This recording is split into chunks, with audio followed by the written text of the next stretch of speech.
Kani paisa ta lang chalu hui do na tan lang ko da yaw chin da ba jati ni kai na khan bra ai na khalai se yung mak da la ga wang ngam da han ki ba India ne na le pa mo na le min na to re ba mawong si ga kusam na na amuk su timing kadai de no mo no 6 long ya si tu ai le si su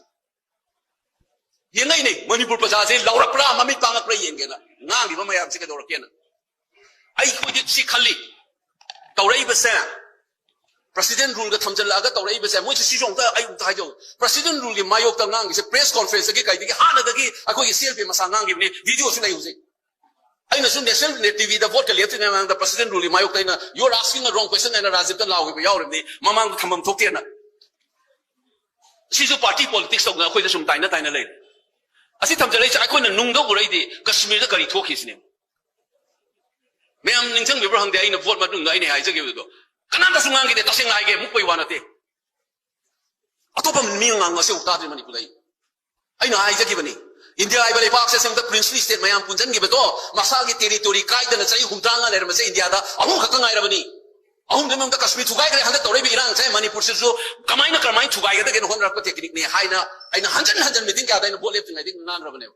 Amu kesuan jaga princely state ahum kakang ni teritori kai dan ler masa. Kashmir tugai kare ujek cai humtrangan ler matung da. Manipur tu sih macet de bataris.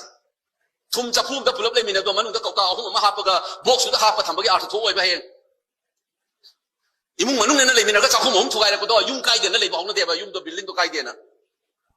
Sige posing ubang an na ba ina kari no to reise ai se. Mamang da nangi foreign minister jai sangka na chahi ahum mari mamang da ngang ko di satra ni na atumai pa jai ba lari sis na lari thai ra kai do no khra ngang.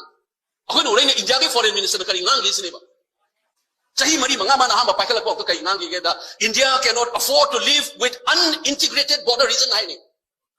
unintegrated border region hai na man ngang se kala da no ni tira ko ne bai na adu da gi ne bai na sai princely se home kharka problem oi ba Kashmir Manipur Tripura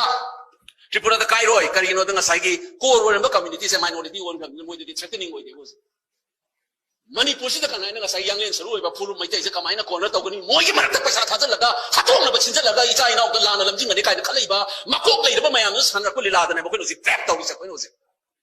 matam do oi gi ba kang nga ne ba so sang tha jal ai ngasi ba da mu yen bio ba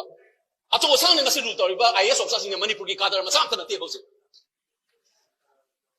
kai do oi tha jal ai nu ka se Kashmir da kari thoki gi yen bio ba governor rule ma nu da kana tha jal la ki kana oi ra mi kari to gi yen bio ba